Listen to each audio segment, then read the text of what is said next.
प्यारे साथियों, आज 11 फरवरी 2026 को हम लोग दिल्ली के जंतर मंतर पर अपनी मांगों को लेकर इकट्ठा हुए हैं और ये अधिकार बाबा साहब अंबेडकर के द्वारा लिखे गए संविधान ने हमें दिया है। और ये अधिकार सिर्फ हमें नहीं दिया, ये अधिकार देश के हर एक उस व्यक्ति को दिया है जो अपने ऊपर हुए अत्याचार, अन्याय, जुल्म, जाति, अपने अधिकारों पे हुए अतिक्रमण पे आंदोलन कर सकता है, विरोध दर्ज करा सकता है, पत्र लिख सकता है, प्रयास कर सकता है कि उसके ऊपर जो महसूस कर रहा है कि ये कानून गलत बना है वो कानून को वापस लिया जाए। मैं अभी लोकसभा में था, बजट पे अपनी बात रख के इसलिए आपके बीच देरी से पहुंचा क्योंकि राष्ट्रपति जी के अभिभाषण पे चर्चा नहीं हो पाई। तो बजट एक महत्वपूर्ण विषय है, बजट पे मैंने अपनी बात रखी और फिर अब मैं आपके बीच में हूं।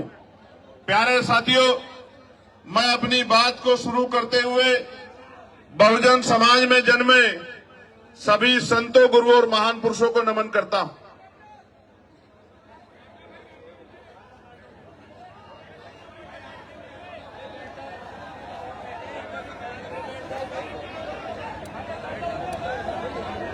इसलिए नमन करता हूं क्योंकि मैं एक पढ़ा लिखा अधिवक्ता हूं, लोकसभा का सदस्य हूं, इस देश के इतिहास को जानता हूं और इतिहास से प्रेरणा लेकर ही आप अपने भविष्य को मजबूत कर सकते हैं, अपने वर्तमान को अच्छा बना सकते हैं।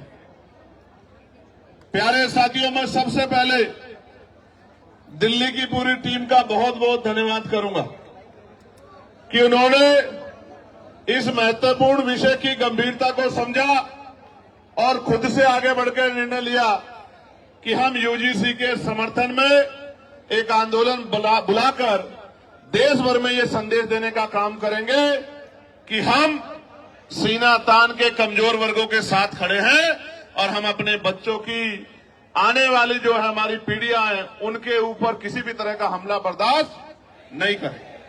तो मैं और आप सब लोग दोनों हाथ उठा के दिल्ली की पूरी टीम को धन्यवाद करें कि उन्होंने ये हौसला जुटाया, उन्होंने ये हिम्मत जुटाई, उन्होंने हमें शक्ति दी, उन्होंने वैचारिक मजबूती को समझा और असल में उन्होंने सबसे बड़े इस दुख को समझा कि बहन पायल, भाई रोहित, बहन डेल्टा और तमाम हमारे बेटे बेटियों की जो शहादतें हुई हैं, संस्थानिक हत्या हुई है, आने वाली पीढ़ियों के हिस्से में ये जुल्म जाति ना आए। इसलिए मैं उनकी बड़ी सोच को भी बहुत बहुत धन्यवाद देता हूं। उसके बाद जिन साथियों ने ये मुमकिन कराया कि दिल्ली जैसे स्थान पे एक बड़ा आंदोलन हो, हमारी बात दूर तक जाए, जो जहां जहां से लोग पहुंचे हैं, मैं उन तमाम भाइयों का, बहनों का, बड़े बुजुर्गों का, अपनी पार्टी के बड़े नेताओं का, सबका धन्यवाद करता हूं। और जिनकी वजह से मैं लोकसभा में पहुंचा हूं, मैं उन भीम आर्मी आजाद समाज पार्टी के साथियों का और नगीना लोकसभा के समझदार लोगों का, नगीना लोकसभा बिजनौर जिले के साथियों का बहुत बहुत धन्यवाद करता हूं। प्यारे साथियों, इस आंदोलन की जरूरत क्यों पड़ी? क्योंकि लोकतंत्र में अगर आप अपने ऊपर होने वाले अन्याय के विरोध में आवाज नहीं उठाते तो ये मान लीजिए कि ये आपके ऊपर मुस्तैद कर दिया जाता है, आपके ऊपर थोप दिया जाता है कि आप इस बात को स्वीकार करते हैं। प्यारे साथियों, आप याद करके देखिए, इस देश में हमें कुछ भी मांगने से नहीं मिला। हर चीज के लिए हमारे अपने बीच के लोगों ने, जिनको आज हम महापुरुष के रूप में मानते हैं, उन्होंने संघर्ष किया है, अपना जीवन बलिदान किया है, अपने बच्चों का बलिदान दिया है, उन्होंने अपना सुख चैन त्यागा है। उसके कारण आज इस देश में कमजोर वर्गों के लोगों को हक और अधिकार मिलने का काम हुआ। प्यारे साथियों, मैं आज उदाहरण देके बताऊंगा, जो भी डिबेट करना चाहता है मैं चैलेंज करके कहता हूं, जिस भी पार्टी के राष्ट्रीय अध्यक्ष में हिम्मत हो वो आजाद समाज पार्टी के राष्ट्रीय अध्यक्ष से डिबेट करे, डिबेट करे। मैं सामान्य डिबेट में इसलिए नहीं जाता क्योंकि आजकल चैनलों पे डिबेट का अस्त्र खत्म हो गया है।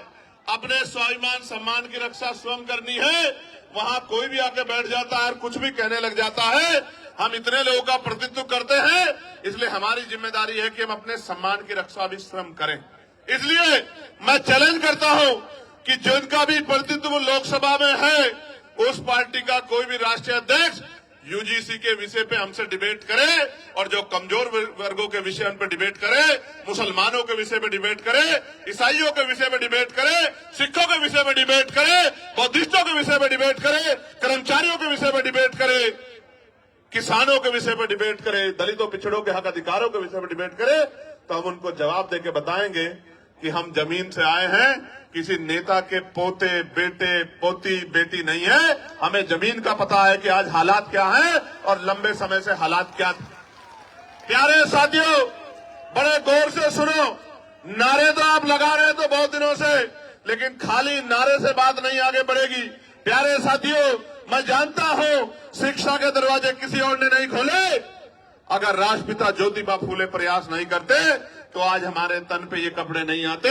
अगर शिक्षा में सबसे बड़ा योगदान किसने दिया है तो राष्ट्रपिता ज्योतिबा फूले ने दिया, मां सावित्रीबाई फूले ने दिया, मां फातिमा शेख ने दिया।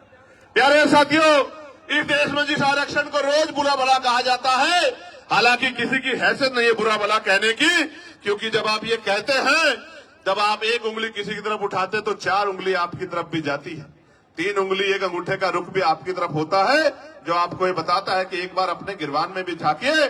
जो लोग 10% आर्थिक आधार पर आरक्षण लेते हैं, संविधान के विरोध में जो आया है, वो भी आरक्षण पे सवाल खड़ा कर सकते। किस आधार पे? किस आधार पे?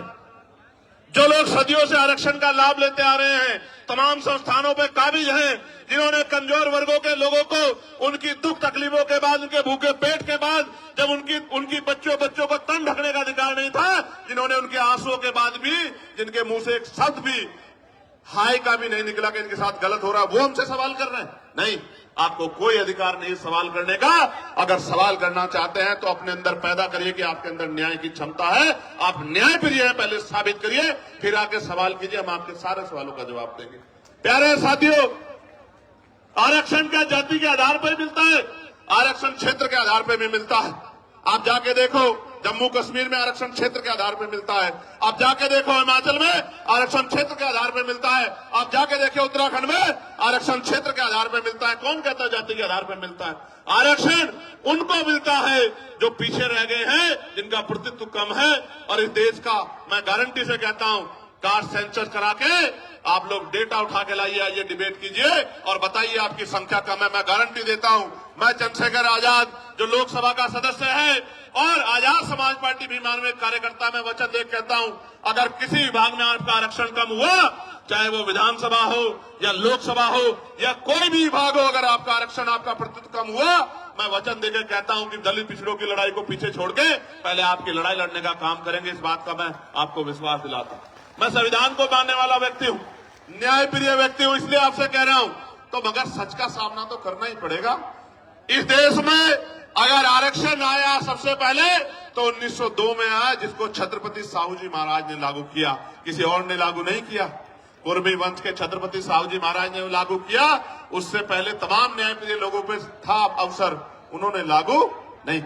इस देश में अगर वोटिंग राइट मिला, इस देश के बहुसंख्यक लोगों को, बालिग लोगों को वयस्क मताधिकार मिला, सार्वभौमिक मताधिकार मिला, इसका श्रेय अगर किसी को जाता है तो वो बाबा साहब अम्बेडकर को जाता है।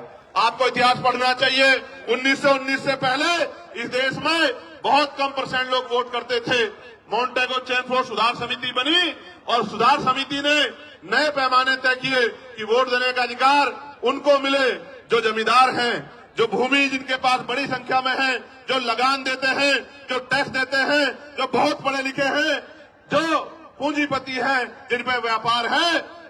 आप इतिहास उठा के देखो, जिन्होंने आंख ही या जिनको अपने अधिकारों का पता ही संविधान के आने के बाद लगा है, उनकी संख्या कितनी रही होगी, आप इस बात को महसूस करके देखें। तो इसलिए मैं कह रहा हूं कि कुछ भी मांगने से नहीं मिला है। भारत ऐसा देश है जहां बाबा साहब अम्बेडकर ने जिस तरह आज हम इकट्ठा हुए बहिष्कृत हितकारिणी महासभा के बैनर तले ज्ञापन दिया, उस ज्ञापन के बाद साइमन कमीशन भारत आया और साइमन कमीशन जब भारत आया उनकी रिपोर्टों के आधार पे गोलमेज कॉन्फ्रेंस हुई और तीनों गोलमेज कॉन्फ्रेंस के बाद बाबा साहब अम्बेडकर ने यह सुनिश्चित करवाया कि कमजोर वर्गों के लोगों को भी वोट का अधिकार मिलना चाहिए।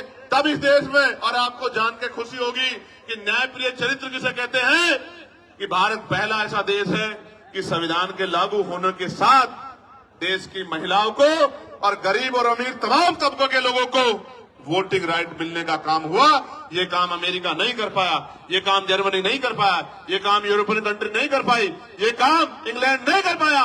ये काम अगर किसने किया कि महिलाओं को बराबर का अधिकार मिले तो ये भारतीय संविधान में बाबा साहब अम्बेडकर ने किया। हिंदू कोड बिल पे इस्तीफा दिया जब महिलाओं को उनके अधिकार नहीं दिला पाए, पिछड़ों को उनके अधिकार नहीं दिला पाए। इसलिए हम तो लंबे समय से उपेक्षाओं से लड़ रहे हैं। मैं ये बात आपको क्यों बता रहा हूं, जब हम चारों तरफ देखते हैं तो मानना रामसु वर्मा दिखाई देते हैं, संत राम पी प्रजापति दिखाई देते हैं, मान्यवर काशीराम साहब दिखाई देते हैं, मान्यवर दीना भाना वाल्मीकि साहब दिखाई देते हैं। जब हम चारों तरफ देखते हैं संत गाड़गे जी महाराज दिखाई देते हैं, नारायणा गुरु दिखाई देते हैं। जब हम चारों तरफ देखते हैं बाबू सिंह दयाल चौरसिया दिखाई देते हैं, परमानंद लोधी जी दिखाई देते हैं, अवंतिका बाई लोधी जी दिखाई देती है, जलकारी बाई दिखाई देती है, तमाम हमारे महापुरुष और वीरांगनाएं दिखाई देती है। ये सब कौन है? इन्होंने हमारी बस्ती में जन्म नहीं लिया, इन्होंने हमारे जिले में जन्म नहीं लिया, इन्होंने हमारे प्रदेश में जन्म नहीं लिया, मगर हम अपने मां बाप से ज्यादा इनका सम्मान करते हैं और इनके सम्मान पे खून की बूंद बूंद लगा सकते हैं। उसका कारण क्या है आप जानिए। उनका कारण ये है कि इन महापुरुषों ने अपने बच्चों को भी पीछे छोड़ दिया, इन्होंने हमारे लिए अपना पूरा जीवन जिया। इनकी वजह से आज हमें अधिकार मिले। इसका मैं उदाहरण बताता हूं। बाबा साहब अम्बेडकर ने अपने जीवन में 3 लोगों को गुरु माना। धार्मिक गुरु उन्होंने, न्यायिक गुरु के तौर पे उन्होंने महामानव तथागत बुद्ध को अपना गुरु माना। शिक्षा के क्षेत्र में उन्होंने राष्ट्रपिता ज्योतिबा फुले को अपना गुरु माना और अंधविश्वास पाखंडवाद को यानी कि विज्ञानवाद के तर्क के आधार पर बात करने के लिए उन्होंने गुरु कबीर जी को अपना गुरु माना। आप समझो, बाबा साहब ने राष्ट्रपिता ज्योतिबा फुले को गुरु माना, उनके दिखाए रास्ते पे चले, साहू जी महाराज के रास्ते पे चले। इसी वजह से वो सामाजिक न्याय की बात को मजबूती से रख पाए। कहां थे लोग जब इस देश में स्तन टैक्स लिया जाता था? कहां थे लोग इस देश में जब विधवा विवाह रोका गया था? कहां थे जब सती प्रथाएं होती थी? कौन खड़ा था इस बात को लड़ने के लिए? जब महिलाओं को जिंदा जला दिया जाता था, वही महापुरुष खड़े थे जो समझते थे कि हर व्यक्ति के जीवन का मूल्य क्या है। प्यारे साथियों, बात मैं आपको क्यों बता रहा हूं कि हमारी पार्टी के नेता ये बात कर रहे थे कि भाई चंद्रशेखर आजाद पिछड़े वर्ग के लिए मैदान में आए, कोई नहीं आता। मैं उनको कहना चाहता हूं कि आप पिछड़े नहीं हैं, आप हमारे भाई हैं, हमसे पिछड़े हुए हैं। आप पिछड़े नहीं हैं, हम सब लोग पिछड़े हैं। आप हमारा परिवार हो, हमारे भाई हो, बस पिछड़े हुए हो, उन पिछड़ों को इकट्ठा करने के लिए हम लोग निकले। और आप ही नहीं, हर पीड़ित, शोषित, वंचित किसान, कमेरा, वो चाहे बौद्ध हो, सिख हो, सामान्य जाति का भी कोई गरीब है, शोषित है, उसको भी हमारा अपना है, उसके लिए भी हम लोग खड़े हैं। मुस्लिम समाज के लोग, क्या हालत आज आपने देश में देखा? मजारें गिर रही हैं, खानकाएं तोड़ी जा रही हैं, मस्जिदों में बुलडोजर चल रहा है। और अयोध्या में क्या हुआ? जिस व्यक्ति पे आरोप लगा के उसका घर तोड़ दिया, उसको बंद रखा, कोर्ट ने उसको बरी कर दिया। अगर हिम्मत है तो मुख्यमंत्री माफी मांगे अपनी बात के लिए, जो बात उन्होंने असेंबली में खड़े होकर कही थी कि इस धर्म के लोग गुंडागर्दी करते हैं। मैं आपको बताना चाहता हूं कि सब लोग पीड़ित हैं, सब लोग पिस रहे हैं। अभी एक नौजवान साथी मुझसे मिला, मुझसे कहने लगा भैया हमारा विषय उठाना। मैं ये पूछना चाहता हूं, सरकार न्यायप्रिय है तो आप मुझे बताओ, 2025 जुलाई में सरकार ने जवाब दिया कि सेंट्रल यूनिवर्सिटियों में पिछड़े वर्ग के professor, assistant professor, associate professor की 80% रिक्तियां है। कितने परसेंट? 80% रिक्तियां। आदिवासी समाज की 83% रिक्तियां और शेड्यूल कास्ट की, अनुसूचित जाति की 65% रिक्तियां। अब मैं पूछना चाहता हूं, कोई भी डिपार्टमेंट तभी तो चलेगा जब उसको चलाने वाले लोग होंगे। जिस डिपार्टमेंट में, जिस विभाग में 80% पद खाली खड़े हैं, वहां कौन हमारी पीड़ा को सुन रहा है जब हमारा आदमी वहां है ही नहीं? तो हमें न्याय वहां कहां से मिल सकता है? 45 सेंट्रल यूनिवर्सिटियों में 38 जो है, जो वाइस चांसलर है, कुलपति है, वो सामान्य जाति के हैं। हमारा विरोध ये नहीं है कि सामान्य जाति के हैं, हमारा विरोध ये है कि 45 में से 38 कितने परसेंट बैठता है कि SC ST OBC के लोगों में काबिलियत नहीं है? किस आधार पे आप ये बात कहना चाहते हो? एक SC का, एक ST का, 5 OBC समाज के, जिनकी संख्या 52%, उनको 12% भी नहीं मिल रहा है। इसलिए आंदोलन करना पड़ता है, इसलिए यहां आना पड़ता है। हम तो जानते हैं, मैं आपको इस मंच से कह रहा हूं, फिर कह रहा हूं, याद करो फूले साहब को, याद करो साहू जी महाराज को, याद करो पेरियार को, याद करो रामसु वर्मा जी को, याद करो बाबू जगदेव प्रसाद कुशवाहा जी को, याद करो जगन्नाथ कपूरी ठाकुर जी को, याद करो परमानंद लोधी जी को, याद करो संतराम BA प्रजापति जी को, याद करो शिवदराज चौरसिया जी को, याद करो। और मैं आपको भी कहता हूं, मुस्लिम समाज के मेरे भाइयों, कि अगर सर सैयद अहमद खान नहीं होते तो एक यूनिवर्सिटी भी आपके लिए नहीं बनती। आपको आइडिया नहीं है, कोई आपको पूछने वाला नहीं है। और अगर आपके लिए यूनिवर्सिटियां नहीं होती, आपको तालीम नहीं मिलती, तो आपको इस देश के सिस्टम में आने का मौका ही नहीं मिलता। जब आप डॉक्टर इंजीनियर IAS IPS वकील जज नहीं बन पाते, तो आपके कलम में ताकत नहीं होती, आप कहां से किसी का भला कर पाते? आप तो अपना भला भी नहीं कर पाते। आपने देखा, उनके बाद 2 लोगों ने यूनिवर्सिटी बनाने का काम किया, और दोनों के परिवारों का क्या हाल है? आजम भाई के परिवार का क्या हाल है आप देखो, और इकबाल भाई के परिवार का क्या हाल है सहारनपुर में, आपने देखा। अगर वो कोई व्यापारी को वो बना लेते तो कोई दिक्कत नहीं थी। यूनिवर्सिटी बना के पढ़ाओगे और उनको सिस्टम में लाओगे तो लड़ाई हो जाएगी। बस असल बात ही मैं आपको ये बता रहा हूं मेरे प्यारे साथियों, प्रदेश का, देश का कोई डिपार्टमेंट उठा के देख लो, अगर आप बैकलॉग ढूंढोगे तो मैं लिख के देता हूं कि अगर बैकलॉग भरा जाए तो आज ही 5, 7, 10 lakh schedule caste, schedule tribe, backward के लोगों को नौकरी, सरकारी पक्की नौकरी मिलने का काम होगा। लेकिन इन सरकारों ने क्या कर रखा है? इन्होंने ठेके संविदा पे अपने लोग रख रखे हैं, कम पैसे में लोग रख रखे हैं। जो लोग रख रखे हैं उनको पूरा पैसा नहीं मिलता, कॉन्ट्रेक्चुअल जॉब दे रखी है, क्योंकि आरक्षण ना देना पड़े SC ST OBC के लोगों को। इसलिए मैं आपको कहना चाहता हूं, ये जो UGC आया, मैं इसका धन्यवाद करूंगा, इस गाइडलाइन का। इसके आने से कई लोगों के चेहरे बेनकाब हुए, जो कहते थे हम सेकुलर हैं, हम न्याय प्रिय हैं।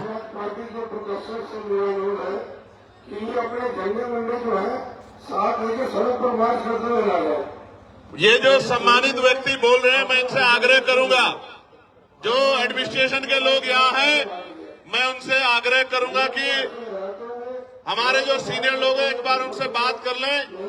ये बीच में ना अपनी बात को रखे, और ये भाषा शैली सुधारे। झंडे वंडे नहीं होते हैं, ये झंडा हमारा सम्मान है।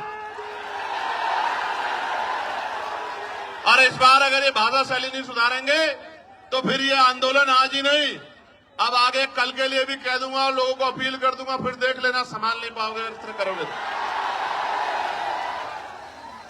प्यारे साथियों, मैं आपको कुछ और कहना चाहता हूं, गौर से सुनो, इन बातों पर ध्यान मत दो। ये तो पुलिस के भाई हैं, एडमिनिस्ट्रेशन के भाई हैं, सरकार के हिसाब से काम करते हैं, हमें इनकी मदद लेनी है, हमारा इनका कोई झगड़ा नहीं।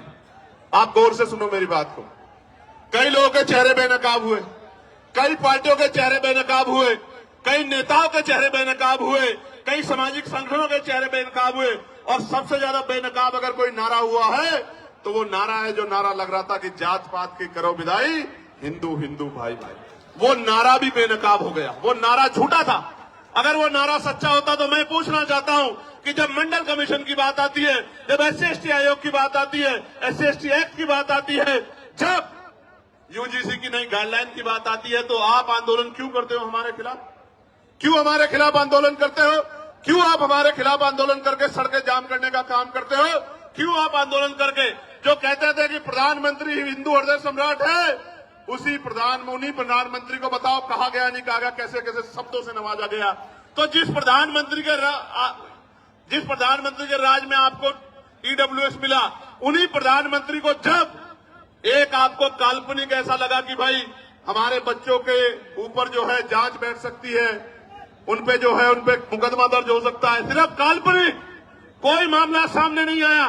हम पे तो उदाहरण है, मैं बताऊंगा पूरी बात में, हम पे उदाहरण है, कोई मामला सामने नहीं आया तो आप आंदोलन करने चले आए। क्योंकि जब भी मंडल कमीशन कहां से हिंदुओं के खिलाफ था, मुझे बताओ। अगर मेरे भाइयों को कुछ मिल रहा है और मैं विरोध कर रहा हूं तो मैं कहां से उनका भाई हुआ, आप मुझे बताओ। देखो, बहुत कुछ बेनकाब हुआ। बेनकाब ये हुआ है कि जाति सत्य है, जाति सत्य है। और जाति को ठुकराया नहीं जा सकता। जिसको हिंदू अदर्दे सम्राट कहते थे, उसी को जाति के आधार पर गाली देने का काम करते। इसका मतलब जब तक वो व्यक्ति आपका काम करेगा तब तक आप उसको पलकों बिठा के रखोगे। जैसे ही वो कोई और इनका रोल भी नहीं यूजीसी में, तो आप उनको गाली देने लग जाओगे। ये है जाति का सत्य। मैं और बताता हूं, हाथ कंगन को आरसी क्या और पढ़े लिखे को फारसी क्या।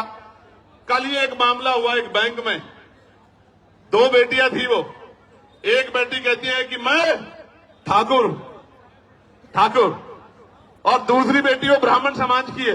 मैं तो तमाम महिलाओं का सम्मान करता हूं, लेकिन आप देखो कि उन्होंने क्यों नहीं कहा कि मैं हिंदू हूं, और दूसरी बेटी ने क्यों नहीं कहा मैं हिंदू। एक ने कहा मैं ठाकुर, दूसरी ने कहा मैं ब्राह्मण हूं, और दोनों अपने अपने समाज से समर्थन मांग रही हैं, और दोनों के विरोध में एक दूसरे के समाज के लोग गाली बकने का काम कर रहे हैं। इसलिए मैं आपको बता रहा हूं कि वर्ग की बात ही नहीं है, ये बात जातियों तक जाती है जब आपके अधिकारों पे हमला होता है। और सबसे बड़ी बात देखो, जिनके बच्चों को जो बच्चे मर रहे हैं जिनके, क्योंकि 118% की वृद्धि हुई अपराध में। ये मैं नहीं कह रहा हूं, ये सरकार के आंकड़े कह रहे हैं, एजेंसियों के आंकड़े कह रहे हैं। 118% की वृद्धि हुई। और कानून की ये गाइडलाइन कैसे बनी? सुप्रीम कोर्ट ने ऑर्डर किया कि गाइडलाइन बनाओ यूजीसी को। यूजीसी ने गाइडलाइन बनाई, हमने नहीं बनाई। और उस गाइडलाइन में जैसे ही पिछड़े वर्ग के लोगों को जोड़ा, क्योंकि गाइडलाइन तो 2012 में बनी थी, 2012 में बनी थी, लेकिन जैसे ही पिछड़े वर्ग के लोगों को जोड़ा, तत्काल विरोध शुरू हो गया। मैं आपको बताना चाहता हूं कि इस नारे के पीछे अगर कुछ है तो वो पिछड़े वर्ग के लोगों का विरोध है। इस बात को मेरी आप याद रखना। ये सरकारें, इनकी सोच पिछड़ा वर्ग विरोधी है। और हम इस बात को इसलिए लड़ रहे हैं क्योंकि हम जानते हैं कि राष्ट्रपिता ज्योतिबा फुले हमारे लिए लड़ रहे थे, छत्रपति साहू जी महाराज हमारे लिए लड़ रहे थे, ईवी पेरियार रामानायकर, स्वामी प्यारेलाल यादव हमारे लिए लड़ रहे थे, महामना राम सुवर्मा, चौधरी महाराज सिंह, भारती सर छोटूराम, चौधरी चरण सिंह हमारे लिए लड़ रहे थे। इसलिए आज हम यहाँ सीना तान के खड़े हैं कि हम अपने भाइयों को अकेला नहीं महसूस होने देंगे, हम उनके साथ। प्यारे साथियों, यूजीसी की बात हुई है, मैं पूछना चाहता हूं, कोई ऐसा प्रोटेस्ट बताओ जो यूजीसी के विरोध में हुआ हो और पुलिस ने उन पर लाठी चलाई हो। कोई एक विरोध आप मुझे बताओ पूरे देश के अंदर, या उनको पकड़ के खींचा हो, या उनके कार्यक्रम में इस तरह से माइक उठा के बीच बीच में कहा हो कि भाई आपके लोग कम है, आपके लोग ज्यादा, कभी हुआ क्या? लेकिन जैसे आप लोग आंदोलन करने आए, कहां बीएचयू में, कहां गोरखपुर यूनिवर्सिटी में, कहां लखनऊ यूनिवर्सिटी में, कहां जेएनयू में, कहां डीयू में, आपको पीट भी रहे हैं और पीट के उठा के बंद भी कर रहे हैं। क्योंकि जो समाज प्रभावी होता है, जिनके पास मीडिया होता है, जिनके अधिकारी होते हैं, जिनकी एजेंसियां होती हैं, जिनके पास वॉइस होती है, उनकी छोटी से छोटी बात भी लाखों मील तक दूर जाती है। और जिनकी आवाज नहीं होती, उनको हत्या करके लटका दिया जाता है। तो चारों तरफ सुनसान, चारों तरफ इस तरह का चुप्पी होती है कि जैसे कुछ हुआ ही नहीं। इस देश में क्या नहीं सहा हमने, क्या नहीं सहा इस देश में। हमने लक्ष्मणपुर बातें कांड सुना, जहां हमारी माओ के पेट चीर के और जो बच्चे थे पेट में उनको निकाल के तलवार की नोक पे खड़ा कर दिया। क्या नहीं देखा हमने इस देश में? इस देश के दलितों, पिछड़ों, मुसलमानों, आदिवासियों ने क्या नहीं सहा? कितने दंगे, कितने जुल्म, कितनी लाशें हमारी जो है, क्या क्या क्या बयां करूं मैं, क्या क्या नहीं सहा इस देश में? कितने दंगे, कितनी एनसीआरबी का डेटा क्या कहता है, कितनी बच्चों की इज्जत लुटती है। मैं कहता हूं सार्वजनिक करो, रिकॉर्ड उठा के बताओ कि ये जिन बच्चों की 1 लाखों की संख्या में इज्जत लुटती है, किस समाज की, किस समाज की? बताओ इस समाज को। क्योंकि ये समाज सोया हुआ है, इनको नहीं पता कि रोज इनकी बच्चियों को, बेटियों को कहीं ना कहीं प्रदेश में, देश में जुल्म जाति का शिकार होना पड़ रहा है। और जब न्याय मांगने जाते हैं तो लाठियों से स्वागत होता है, अपमानित गालियां दी जाती है। इसलिए मैं कह रहा हूं कि ये नारा तार्किक नहीं है, जो नारा लगा के आपको लंबे समय से बेवकूफ बनाया जा रहा है। ये नारा तार्किक होता तो मैं गारंटी देता हूं कि यूजीसी गाइडलाइन के खिलाफ कोई आदमी सड़क पे नहीं आता। वो कहता कि यूजीसी गाइडलाइन, अच्छा डर कौन, डरेगा कौन? कानून कितने हैं देश में? 302 है, 304 है, 308 है, 307 है, कितने कानून है? इतने कानून बने हुए हैं, हर कानून का दुरुपयोग हो सकता है। कोई दुरुपयोग का एक तो मामला आता। 2012 से SC ST के उसमें गाइडलाइन बनी हुई है, आप पे 10 मामले हैं जो आपके खिलाफ फर्जी दर्ज हो गए हो, कुछ तो होगा आपके पास जिसके आधार पे आप कह रहे हो। लेकिन कोई तथ्य नहीं है, एक ही तथ्य है कि हमें अपराधी मान ले। हम कहां अपराधी मान रहे हैं भाई? हम कौन है अपराधी मांगने वाले? कन्वेंशन रेट कहता है कोर्टों का। हम तो किसी को सवाल नहीं करते कि जब हाई जुडिशरी में, हाई कोर्ट में और सुप्रीम कोर्ट में हमारा रिप्रेजेंटेशन नहीं होता, हम तो तब भी सवाल नहीं करते। हम जैसा गूंगा बहरा कौन लोग होगा बताओ? कौन होगा? कौन होगा? हमसे ज्यादा सीधा सच्चा व्यक्ति तो इस देश में कोई भी नहीं होगा जो जुल्म भी सहता है और चुप भी रहता है। जानवर भी अपने हक के लिए लड़ते हैं, हम लोग तो अपने हक के लिए भी लड़ पाते हैं। हमसे ज्यादा सीधा भोला कौन होगा? और इसी भोलेपन का फायदा लंबे समय से उठाया जा रहा है। प्यारे साथियों, इसका एक उदाहरण बताता हूं कि क्यों लड़ना पड़ता है। मध्य प्रदेश में 90 के बाद, जब मंडल कमीशन के बाद आरक्षण लागू हो गया पिछड़े वर्ग के लोगों को, तो आज भी वो भैया खड़ा है। 13% आरक्षण वहां जो संवैधानिक 27% मिला है, उसमें से भी 13% मिलता है। वो रोज आंदोलन करते हैं। यही सुप्रीम कोर्ट उस मामले को, फाइल को नीचे दबा के रखता है। क्यों नहीं सुनता? जब आपने एक दिन पहले पीआई दाखिल हुई और अगले दिन सुनवाई कर ली, तो हमें पीड़ा होती है कि जब 69,000 शिक्षक भर्ती का मामला उत्तर प्रदेश का सालों भर पड़ा रहता है कोर्ट में, जब 27% रिजर्वेशन का मामला सालों पड़ा रहता है और आप कभी सुनवाई नहीं करते हो। मेरे आज भी याद है जब डिमोशन हुए थे उत्तर प्रदेश में, एक पूर्व की सरकार थी, जब उनके निगरानी में डिमोशन हुए थे, इसी सुप्रीम कोर्ट ने कहा था कि पहले डिमोशन कराओ, उसके बाद हम सुनेंगे। मैं पूछना चाहता हूं, जब हमारे हकों की बात आती है तो क्यों चुप्पी थाम लेते हो आप? हम तो उम्मीद लगा के बैठे हो कि आप न्याय के देवता हो, आप न्याय की मूर्ति हो, आप न्याय करोगे। क्या ऐसा गाइडलाइन में जिसमें गाइडलाइन ना पड़ी हो, आप मुझे बताओ। क्या उसमें आर्थिक रूप से कमजोर वर्गों को उद्देशिका में नहीं जोड़ा गया? आर्थिक रूप से कमजोर वर्ग ईडब्ल्यूएस में सारे सामान्य जाति के बच्चे, तो कैसे सामान्य जाति के खिलाफ हो गया? इसमें महिलाओं को जोड़ा गया है, इसमें दिव्यांगजनों को जोड़ा गया है, कैसे किसी के खिलाफ हो गया? और कहा गया कि भाई इसमें नोटिफिकेशन में ये नहीं रखा कि सामान्य जाति के प्रतिनिधि होंगे। मैं कहता हूं 38 जब कुलपति सामान्य जाति के हैं तो आपका रिप्रेजेंटेशन कौन कम कर देगा? जब इतना बैकलॉग है ओबीसी, एससी, एसटी का, तो आप हमें तो गारंटी देता हूं, जो समता समिति बनेगी बनवा लो। ओबीसी के, एसटी के प्रोफेसर नहीं मिलेंगे आपको, असिस्टेंट प्रोफेसर, सीनियर प्रोफेसर मिलेंगे नहीं। आप मेरा चैलेंज आप चेक करवा लो। तो इसलिए मैं कह रहा हूं, प्यारे साथियों, मंडल कमीशन आया था, मंडल कमीशन 2 सिफारिशें लागू हुई, अभी बाकी सिफारिशें चूकी हुई। कभी कोर्ट को नहीं लगता कि ये सिफारिशें लागू होनी चाहिए, कभी नहीं लगता, कभी नहीं लगता।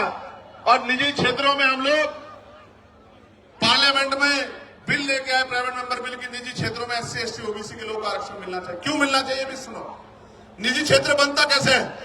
निजी क्षेत्र इस तरह बनता है कि सरकार जमीन देती है, 1 रुपए लीज पे हजारों बीघा जमीन, फिर उसको लोन देती है, फिर टैक्स में छूट करती है। इस तरह की छूट वो किसानों को, मजदूरों को, गरीबों को, अल्पसंख्यकों को, मुसलमानों को, आदिवासियों को नहीं देती। इतने सब प्रावधानों के बाद तब जाके वो प्राइवेट सेक्टर बनता है। तो जो सारा ही सरकारी पैसे से बना हो, सारा ही सरकारी जमीन पे बना हो, तो उसमें कमजोर वर्गों को हिस्सेदारी क्यों नहीं मिलनी चाहिए? कोई पूछने वाला है क्या? इसलिए हमने कहा कि निजी क्षेत्रों में भी आरक्षण की व्यवस्था होनी चाहिए। और आज इसकी देश की सच्चाई ये है, आपको जानना चाहिए देश की सच्चाई। सच्चाई ये है कि कितने ही जो शहर हैं जिनको कहा जाता है स्मार्ट सिटी, उनमें सफाई कर्मचारी सीवर में उतरते हैं, सीवर में मर जाते हैं। 7,000, 8,000, 9,000, 11,000 पे, 13,000 पे मजबूर है काम करने के लिए। मैं आपको जिम्मेदारी के तौर पर कहना चाहता हूं, जानबूझ के जाति के आधार पर ये काम दिया गया है और जाति के आधार पर इसके वेतन का निर्धारण किया गया है। पर की नौकरी छीन के ठेकेदारी संविदा पे नौकरी देके आज भी हमारे लोग गटर में मरते हैं। किसी को दुख क्यों नहीं होता? क्यों नहीं सुप्रीम कोर्ट संज्ञान लेता? एक मुख्यमंत्री असम का ये कहता है कि 5 की जगह 4 रुपए दो, इतना सताओ कि ये प्रदेश छोड़ के भाग जाए। जो वीडियो जारी करता है जिसमें सीने पे गोली मारने का जो है निर्देश दिया गया है, मैं पूछना चाहता हूं सुप्रीम कोर्ट सुमोटो क्यों नहीं लेता है? इस वायलेशन में सुप्रीम कोर्ट चुप क्यों है? हमारे नरसंहार पर सुप्रीम कोर्ट चुप क्यों है? इसलिए तकलीफ होती है कि जिस न्याय के मंदिर से हमें उम्मीद है वो न्याय का मंदिर हमारी तरफ नहीं देख रहा। इसलिए प्रोटेस्ट करना पड़ता है कि उस न्याय के मंदिर तक हमारी भी तकलीफ जाए, हमारी भी पीड़ा जाए। हम भी इस देश के लोग हैं, हम भी देश में टैक्स देते हैं, हम भी देश को सींचते हैं, हम ही देश की बिल्डिंगें बनाते हैं, हम बड़े बड़े शहरों की बिल्डिंगें बनाते हैं, उसमें हमारा पसीना लगता है। न्यूनतम वेतन मजदूरी पे और मजदूरी मांगने पे हत्या भी होती है। हम ही देश की बिल्डिंगें बनाते हैं, हमारे पसीने खून से बिल्डिंगें बनती हैं। हमारी माए, हमारी बहनें, हमारे बच्चे पेट पे जो है हमारी माए बच्चे बांध के इस बिल्डिंगों में ईंटें चढ़ा के मशीनरी तो आ जाइए, इस देश को मजबूत करने का काम करते हुए बड़ी बड़ी बिल्डिंगें बनाती है। इन बिल्डिंगों में हम पे रहने के लिए स्थान नहीं होता है। ये सब हमारे सामने। सरकार कहती है हम प्रधानमंत्री आवास योजना चला रहे हैं, लेकिन आप देखो हल्द्वानी में कैसे बसे बसाए लोगों को उजाड़ने का काम किया जा रहा है। इसलिए दर्द होता है कि चारों तरफ हमें कोई सुनने वाला नहीं। प्यारे साथियों, मैं कर्मचारियों की पीड़ा को समझता हूं। ठेकेदारी सुविधा पर जिस तरह उनको लूटा जा रहा, मैं इस बात को समझता हूं। मैंने कहा कि जो भूमिहीन कमजोर हैं, जिनको पट्टे दिए गए थे दलित पिछड़े वर्ग के लोगों को, वो सारे पट्टे छीनने का काम सरकारें कर रही है, गुंडागर्दी कर रही है, भूमाफिया कर रहे हैं। लेकिन सुप्रीम कोर्ट संज्ञान नहीं लेता और अगर फाइल जाएगी, और मैं दूसरों की नहीं कहता, मैं अपने मामलों को जो अन्याय मेरे साथ हुआ इनको लेकर सुप्रीम कोर्ट जाऊंगा। आप देखना कितने कितने दिन बाद फाइलों का मौका मिलेगा, आप निर्धारण करना। मैं कहना कहा ना, प्रत्यक्ष प्रमाण की जरूरत नहीं है। मैं भी जाऊंगा सुप्रीम कोर्ट बहुत जल्दी, अगले 10 दिन के अंदर।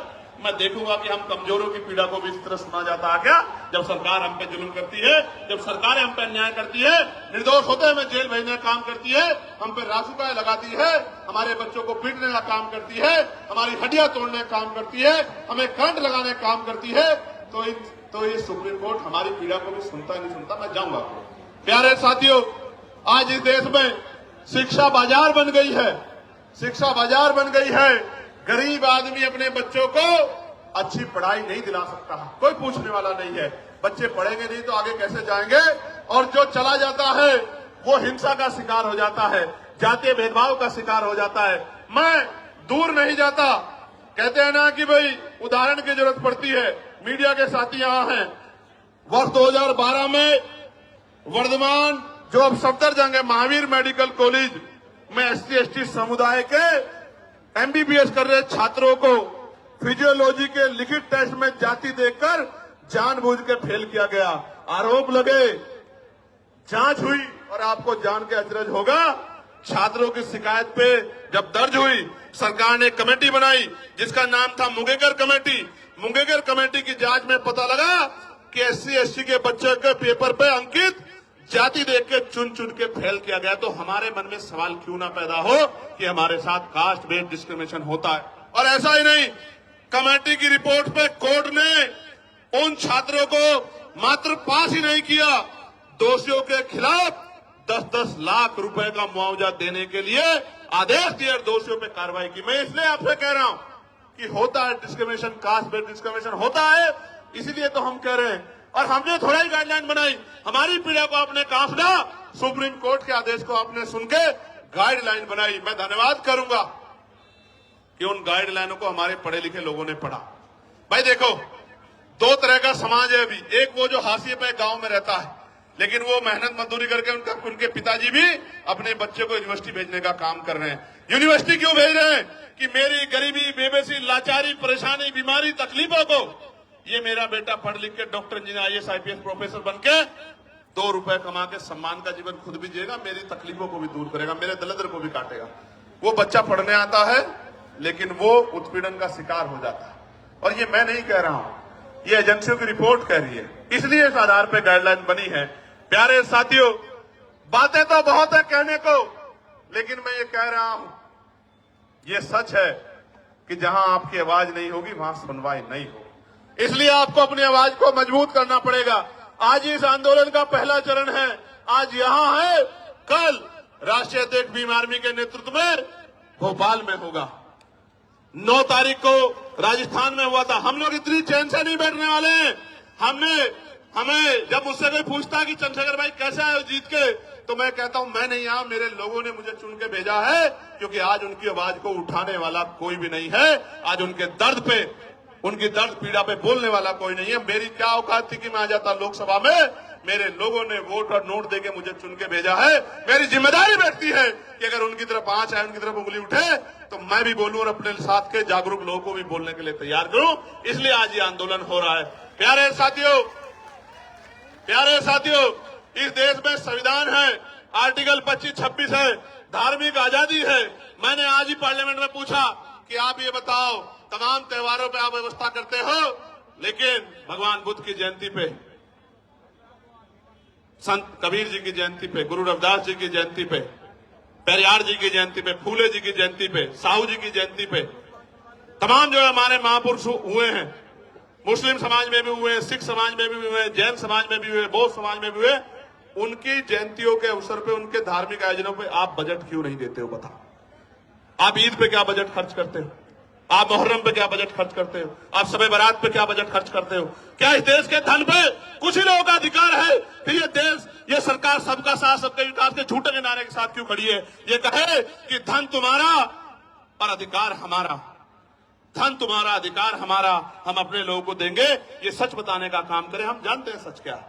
प्यारे साथियों, मैं लगातार उन विषयों को पार्लियामेंट में उठाने का काम करता हूं। हमारी संख्या कम है, इसलिए मुझे समय कम मिलता है, लेकिन ये संख्या कम हमेशा नहीं रहेगी। ये संख्या हमेशा कम नहीं रहेगी। हमें लड़ाई लड़नी पड़ेगी, और अगर हम चुप रहे ज्यादा दिन तक, वो दिन दूर नहीं है कि हमारी आने वाली पीढ़ियां इस देश में पुनः गुलाम हो जाएगी। गुलामी की बेड़ियां काटने के लिए हमें संघर्ष करना पड़ेगा, और क्रांति की ज्वाला में अपना बलिदान देने के लिए सतत तैयार रहना पड़ेगा, क्योंकि महापुरुषों ने संघर्ष किया था तो हम लोगों को अवसर मिला है, और अगर आज हम लोग संघर्ष करेंगे तो आने वाली पीढ़ियों को अवसर मिलेगा। और अगर हम लोगों ने चुप्पी थाम ली, निजी स्वार्थों में चुप हो गए, जिस तरह हमारे कुछ नेताओं ने अपने लोगों का हाथ छोड़ के और ये कहा कि भाई हम इनके साथ है, मैं कहना चाहता हूं आपको सबके साथ रहना चाहिए, लेकिन गलत को गलत और सही को सही तो कहना चाहिए। अगर गलत होता तो मैं भी उनकी बात करता, लेकिन जब गलत नहीं है तो सिर्फ वोट के लिए आप उधर चले गए। जब आप पावर में नहीं हो तो आज आप उधर जाके खड़े हो गए हो, कल आप पावर में होंगे तो मैं कैसे उम्मीद करूं कि आप हमारे लोगों के बारे में सोचोगे। ये बहुत बड़ी चिंता हमारे समाज के सामने, हम गरीब, कमजोर, दलित, पिछड़े मुसलमानों के सामने देश में आ गई। प्यारे साथियों, चारों तरफ अंधेरा है, चारों तरफ चुप्पी है, सब लोग आंखें बंद करके बैठ गए हैं। ऐसे दौर में अगर हम लोगों ने भी आंखें बंद कर ली तो मैं लिख के देता हूं कि लड़ने की हिम्मत टूट जाएगी। मेरी बात को आप याद रखें। जब मैं ये लड़ाई लड़ रहा हूं, आपको नहीं पता इसके बाद मुझे क्या मिलेगा। मीडिया में जो उस तरह की सोच के लोग हैं, वो मेरे खिलाफ राजनीतिक प्रोपगंडा चलाएंगे, झूठे प्रोपगंडे चलाएंगे। वो जो अधिकारी उस सोच के हैं, वो मुझे, मेरी पार्टी कार्यकर्ताओं को तोड़ने की कोशिश करेंगे, झूठे मुकदमे लगाएंगे। लेकिन मैं आपको बताना चाहता हूं, जीवन एक बार मिला है, जीवन बार बार नहीं मिलता। मौत कल की आती आज आ जाए, हम अपने लोगों के हितों से किसी भी कीमत पे समझौता नहीं करेंगे। और अगर हम जैसे लोग चुप हो गए, हम जैसे लोग बैठ गए, तो मैं लिख के देता हूं कि फिर कोई हिम्मत नहीं कर पाएगा कि वो लड़ाई को लड़ ले। प्यारे साथियों, लड़ाई बड़ी महत्वपूर्ण है। आज आपने इतनी बड़ी संख्या में जुटकर ये संदेश सरकार को दे दिया कि आप लोग कमर कसे हुए बैठे हो, मेरे एक आदेश का इंतजार कर रहे हो। मैं आपको विश्वास दिला के बताता हूं, चंद्रशेखर आजाद के लिए, आजाद समाज पार्टी के एक सिपाही के लिए, हमारे नेताओं के लिए, कार्यकर्ताओं के लिए समाज हित पहले है, व्यक्तिगत हित बाद में है। हम मिट तो सकते हैं, लेकिन समाज के हितों से समझौता करके झुक नहीं सकते। मेरी बात को आप याद रखें।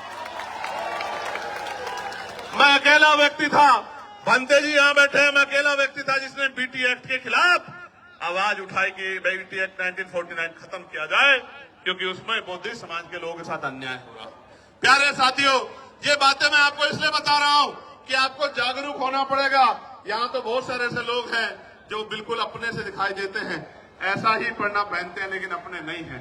आज तो हर पार्टी आपको लुभाने के लिए अपने नेताओं को, फरीदाबाद के लोग सुनो, पलवल के लोग सुनो मेरी बात को, हर पार्टी ऐसे पटके पहना के अपने लोगों को घुमाने लगी है, लेकिन ऐसा पटका पहनने वाला सच्चा नहीं हो सकता।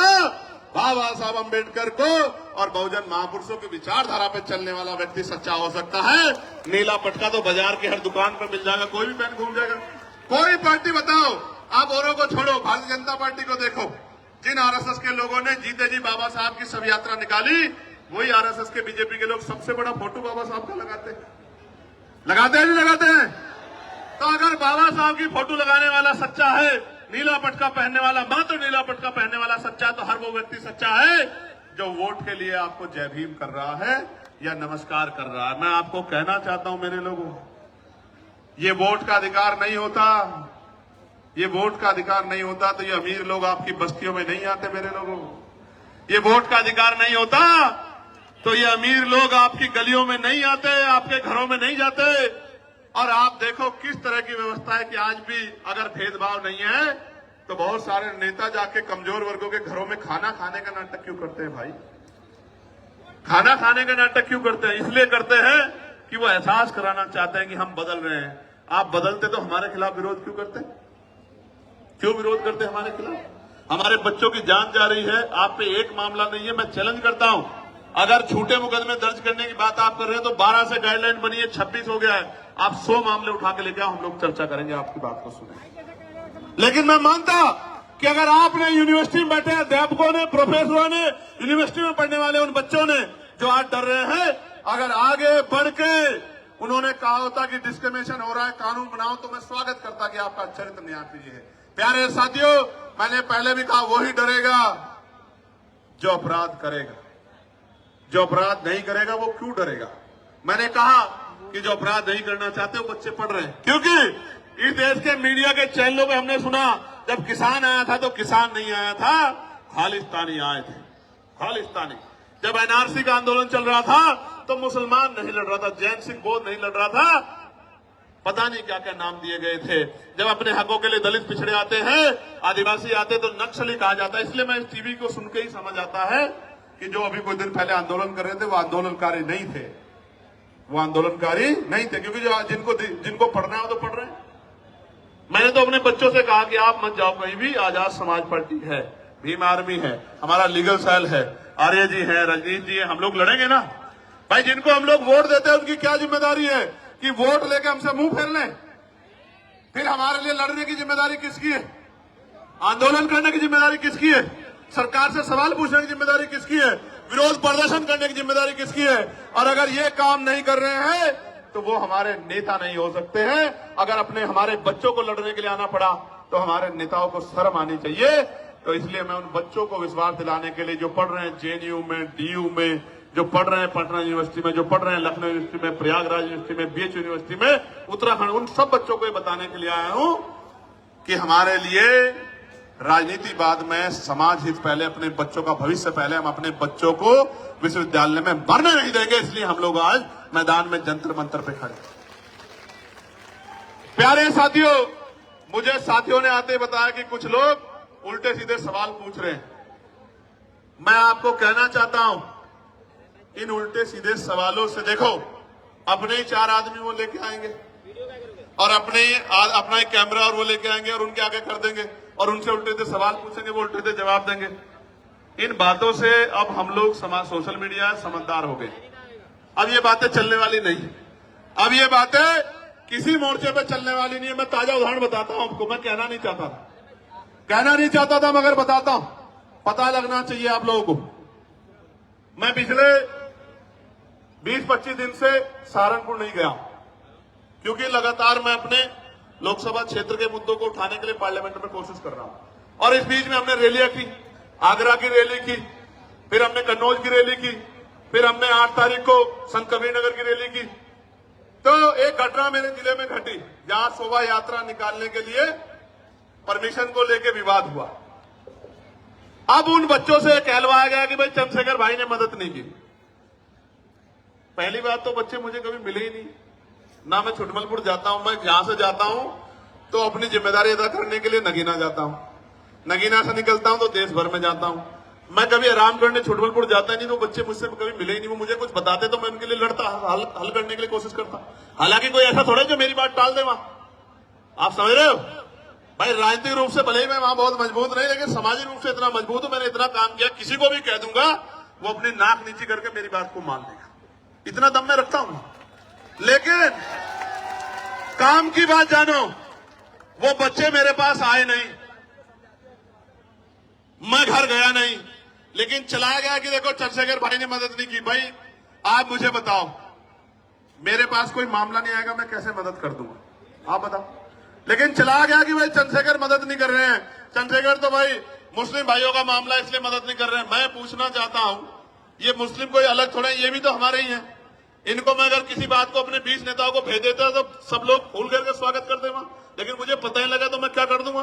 जब पता लगा तो मैंने खबर की तो उन्होंने नहीं कहा कि हम निकलवा देंगे भाई साहब। लेकिन आपको पता है क्या हुआ? पुलिस ने कह दिया कि हम परमिशन नहीं देंगे। मैंने डीआईजी से बात की, मैंने कमिश्नर से बात की, मैंने एसएसपी से बात की, मैंने डीएम से बात की कि निकलवाओ उनकी शोभा यात्रा, क्यों रोक रहे हो?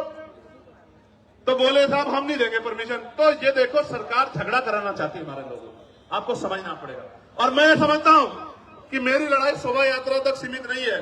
मेरी लड़ाई तब तक जारी रहेगी जब तक आपको स्वाभिमान सम्मान का जीवन नहीं मिलता। मेरी लड़ाई तब तक जारी रहेगी जब आपको हक अधिकार नहीं मिलते। मेरी लड़ाई तब तक जारी रहेगी जब तक आपकी जेब में पैसा नहीं आता। मेरी लड़ाई तब तक जारी रहेगी जब तक आपके भी टूटे फूटे मकान ऐसे नहीं बनते जैसे दूसरे लोगों के हैं। मेरी लड़ाई तब तक जारी रहेगी। इसलिए मैं तो इस देश में हक अधिकार की लड़ाई लड़ रहा हूं। जो लोग मेरा मुकाबला नहीं कर सकते, आजाद समाज पार्टी भीम आर्मी के नेताओं का मुकाबला नहीं कर सकते, वो जानबूझ के इस तरह के षड्यंत्र करके तमाम तरह की चीजों के प्रयास करते हैं। मैं उनको कहना चाहता हूं, खूब प्रयास करो, समय बदल गया है। उत्तर प्रदेश में आने वाला समय आजाद समाज पार्टी काशीराम का है, मेरी बात को आप याद। और सिर्फ उत्तर प्रदेश में नहीं है, सिर्फ उत्तर प्रदेश में नहीं है, हरियाणा में, मध्य प्रदेश में, राजस्थान में, उत्तराखंड में, मैं कहना चाहता हूं दिल्ली में, बिहार में, झारखंड में, जो उत्तर भारतीय क्षेत्र में, कहना चाहता हूं डंके की चोट पे कि अगले 5 साल बाद आजाद समाज पार्टी राष्ट्रीय पार्टी होगी। मेरी बात को आप याद रखें, क्योंकि हर व्यक्ति के पास समस्या है, आजाद समाज पार्टी पे समाधान है। इसलिए सब लोग एडी चोटी का जोड़ लगा के सुबह शाम षड्यंत्र करते रहते हैं। इतना काम ये अपनी पार्टी के लिए करे तो इनकी पार्टी का भी 1-2 एमएलए जीत जाएगा। अगर ये इतना काम करे, अपना काम नहीं करते, बस यही काम करते हैं, कभी हमारे नेताओं को पकड़वाते हैं, कभी अखबार में ऐसी खबरें छपवाते हैं। इनसे थोड़े डरने वाले हम लोग, इन साजिशों से हम लोग निर्देश दी डरने वाले नहीं, याद रखना मेरी बात। इनसे नहीं डरने वाले हैं, इन साजिशों से डरने वाले। लेकिन वचन देके दिल्ली से कह रहा हूं आपको, हम प्रथम और अंतिम भारतीय हैं। भारत की अस्मिता पे कोई आंच आएगी, भारत की सेना के सम्मान पे कोई आंच आएगी, जो हमारा गौरव है, हमारे अर्धसैनिक बलों पे, हमारे पुलिस के भाइयों पे कोई आंच आएगी, अगर हम में खून की कमी भी हो जाएगी तो हम अपने खून का कतरा कतरा देके इस देश के गौरव की रक्षा करेंगे। मैं आपको वचन देके कहता हूं, हमारी लड़ाई किसी जाति से नहीं है, किसी धर्म से नहीं है।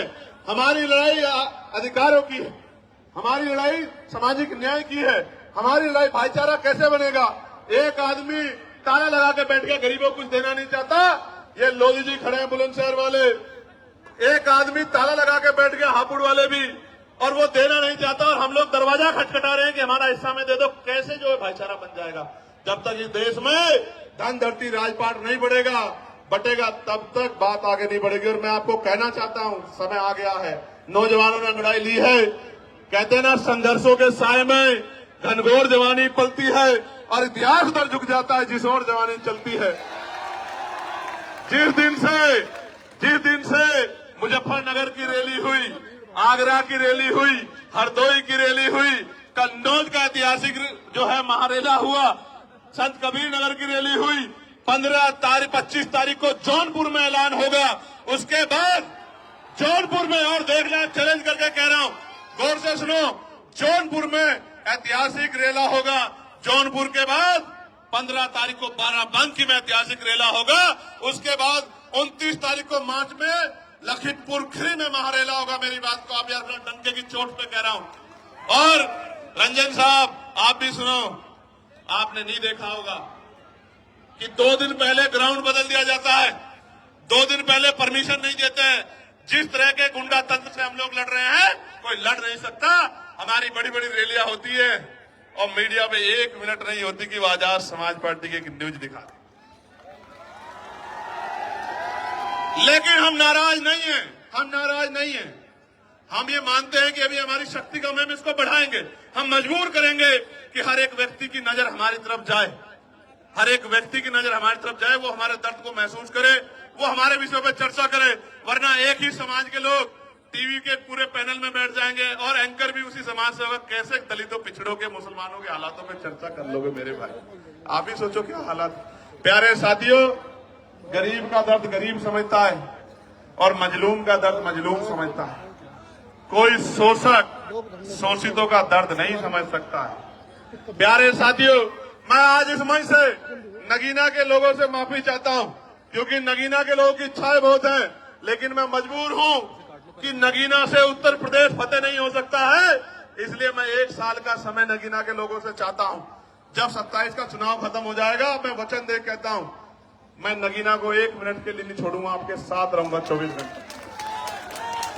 लेकिन अभी आप अपने दिल पे हाथ रख के बोलो और बताओ, क्या नगीना का, मात्र नगीना को मेरी जरूरत है या पूरे उत्तर प्रदेश में जाके जन जागरण की जरूरत है? आप बताओ। देखो, मेरे पास अभी 5 करोड़ की निधि है और वो ट्रांसपेरेंट है। मैं चैलेंज कर कहता हूं, अगर मेरी साख पे कोई सवाल खड़ा कर देगा तो जो वो सजा देगा उसको मान लूंगा। वो सबके सामने है। मैं कोशिश करता हूं कि किसी का काम जो जरूरी है वो ना रुके। मैं फिर कह रहा हूं, ये 5 करोड़ में सीमित हूं मैं। जिस दिन राजकाज बनेगा, सिर्फ नगीना नहीं, जिस चीज पे आप हाथ रख दोगे कि भाई ये काम होना चाहिए, मैं गारंटी देता हूं वो काम करके दिखाएंगे आप मेरी बात। इसलिए प्यारे साथियों, 1 साल का समय दे दो। 1 साल, इतने साल जुल्म सहाया, आपको बिल्कुल अलग रखा। 1 साल का समय दे दो। 1 साल के बाद आपकी तरफ एक भी शिकायत की सुई नहीं आने देंगे। इस बात का मैं आपको विश्वास करता हूं। प्यारे साथियों, शामली भैंसवाल के लोग धरने में बैठे हैं। कुछ लोग यहां भी आए हैं हमारा समर्थन करने। मैं उनका बहुत समर्थन करता हूं। उनकी जो मांग है आप बताइए, हम लोकसभा के पटल पे भी उठाने का काम करेंगे और उनको जाके मजबूती देने का भी काम करेंगे। प्यारे साथियों, अंत में जब मैं अपनी बात को खत्म करूंगा तो मैं आपसे भी कुछ उम्मीद करके आया। बताओ, मेरी मदद करोगे नहीं करोगे? और मेरी मदद का मतलब क्या है? सुनो, मेरी मदद यानी कि आपकी खुद की मदद। गौर से सुनना। आज हमने, किसी को नहीं पता था हमारा प्रदर्शन यहां होता है तो पूरा कनॉट पैलेस, पूरा ये क्षेत्र जाम हो जाता है। इस बात को पूरा प्रशासन, पुलिस जानती है। आज हमने चुनिंदा लोगों को, ये भी हजारों संख्या में हो गए हैं, अलग अलग स्टेट से बताया कि उनको जाकर किस तरह लड़ाई लड़नी है। राजस्थान के कुछ साथी दिख रहे हैं, हरियाणा के कुछ साथी दिख रहे हैं, यूपी के कुछ साथी दिख रहे हैं, मध्य प्रदेश के कुछ साथी दिख रहे हैं, इसी तरह उत्तराखंड के साथी भी दिख रहे हैं। दिल्ली का तो बारंबार हम लोग धन्यवाद करते हैं। बिहार के साथी दिख रहे हैं। मैं आपको ये कहना चाहता हूं, गौर से सुनो, मैं आपको ये कहना चाहता हूं, अंत में गौर से सुनो, मैं आपसे क्या चाहता हूं। आप यहां से जब घर लौटो तो इस बात को समझो कि political power is the master की। जब तक राजनीतिक सत्ता हमारे पास नहीं होगी तो हमारे हितों में फैसले नहीं होंगे, पॉलिसियां नहीं बनेगी। मैं आपसे, आप उससे मेरे खून का कतरा कतरा ले लो फौजी साहब, लेकिन मैं आपसे आग्रह कर रहा हूं कि गली मोहल्लों में जाके अपने वोट को संगठित करके अपनी ताकत 2027 में उत्तर प्रदेश के अंदर बना। और मैं बड़ी बात नहीं कह रहा हूं श्री जी, एक मौका आप आजाद समाज पार्टी काशीराम को मिलने दो। मैं वचन देके कहता हूं, विश्वास से कहता हूं, पूरी हिम्मत से कहता हूं कि जो लोग आज हमारे साथ नहीं है वो भी ये कहेंगे कि हम उसका विरोध भले ही कर सकते हैं, उस पार्टी का, उसकी पॉलिसी का, लेकिन उनका काम में मुकाबला नहीं कर सकते। ऐसा काम करके दिखाएंगे। मेरी बात को आप याद रखें। प्यारे साथियों, मैं पुलिस के भाइयों का बहुत धन्यवाद दूंगा। एड्रेस मुझे भी नहीं पता अभी है। 1 मिनट, एक आदमी को बोलने दो। आजमगढ़ वाली होगी, अभी बाद में देंगे आजमगढ़ को मौका। अभी आप ये सुनो, 25 तारीख को जौनपुर में कार्यक्रम है, रैली, एक बात। और 25 तारीख के बाद 15 तारीख को, 15 मार्च को रैली है बाराबंकी लखनऊ के पास, और 29 मार्च को है लखीमपुर खीरी, और 5 अप्रैल को है उत्तराखंड के साथियों को भी मौका दिया है कि वो भी अपनी शक्ति को इस बार दिखा दें। बहुत दिन हो गए हैं उनको भी, क्योंकि इस बार उत्तराखंड से भी हमारा प्रतिनिधित्व आने वाला है, ऐसा भी मेरा विश्वास है। प्यारे साथियों, आप यहाँ जुटे हो, बड़ी ताकत दी आपने आके, इतनी छोटी कॉल पे इतनी मजबूती से आपने आंदोलन किया। 500 लोगों के आंदोलन को 50 बार टीवी में दिखाया जाता है, 5 लोगों के आंदोलन को ब्रेकिंग न्यूज में दिखाया जाता है। आशा और उम्मीद है कि आज आपकी तरफ भी मीडिया की निगाह जाएगी, ऐसा मेरा विश्वास है। भले ही वो निगेटिव वे में जाए, भले ही वो निगेटिव वे में जाए, भले ही वो ये कहे कि बहुत शोर शराबा था, नौजवान पेड़ों पे चढ़ गए थे, पुलिस बार बार रोक रही थी, इस तरह की सारी बात करें, लेकिन कभी कभी आपके खिलाफ जो साजिश होती है उससे भी लोकतंत्र में आपका प्रचार होता है, तो इससे घबराने की जरूरत नहीं। प्यारे साथियों, ऐसे मुट्ठी बंद करो मेरे साथ सब लोग, जहां तक मेरी आवाज जा रही है मुट्ठी बंद करो। जय भीम, जय भारत, जय संविधान, जय मंडल, जय जोहर। आवाज दो, आवाज दो। यूजीसी गाइडलाइन लागू करो, कुर्सी खाली करो, यूजीसी गाइडलाइन लागू करो, कुर्सी खाली करो, बाक लोग भरो, बाक लोग भरो, कुर्सी खाली करो, किसानों को एमएसपी की लीगल गारंटी दो, वरना कुर्सी खाली करो, निजी क्षेत्रों में SC ST OBC को आरक्षण दो, वरना कुर्सी खाली करो, प्रमोशन में रिजर्वेशन SC ST OBC को लागू करो, वरना कुर्सी खाली करो, पुरानी पेंशन बहाल करो, गरीबों की जमीन लूटना सरकारें बंद करें। बंद करो, बंद करो। एक अंतिम बात, यूजीसी पे सरकार का पक्ष भी आपको जानना चाहिए। शांत होकर सुनो भाई, बहुत इंपॉर्टेंट है बात।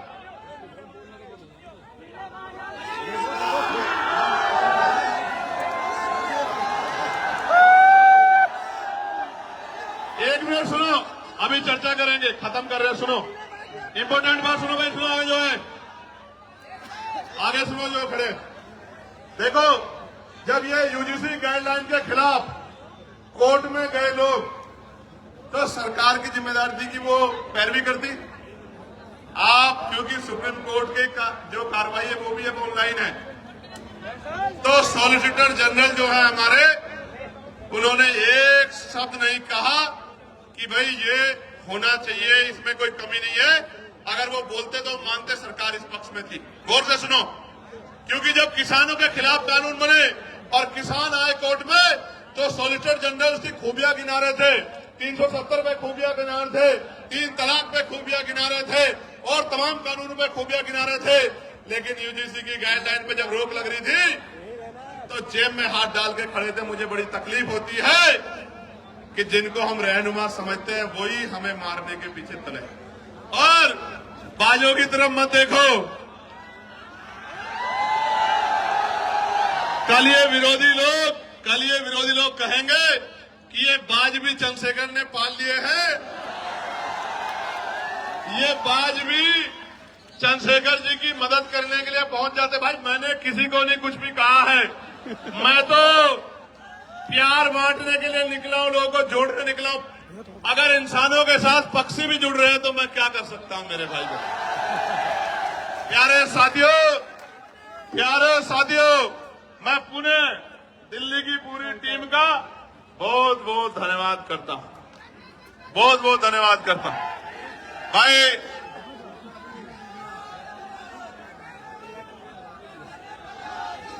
एक मिनट शांत हो जाओ, सुनो भाई सुनो। जो लोग मेहनत करते हैं उनका सम्मान होना चाहिए। मैं धन्यवाद दूंगा भाई बालक राम बोस जी का, महेश पहवाल जी का, भाई हिमांशु जी का और सीपी सिंह जी का और आर्य जी का, अनिल सागर जी का, हमारे एडवोकेट सुमन साहब का, और जो बाकी लोग हैं वो और मैं एक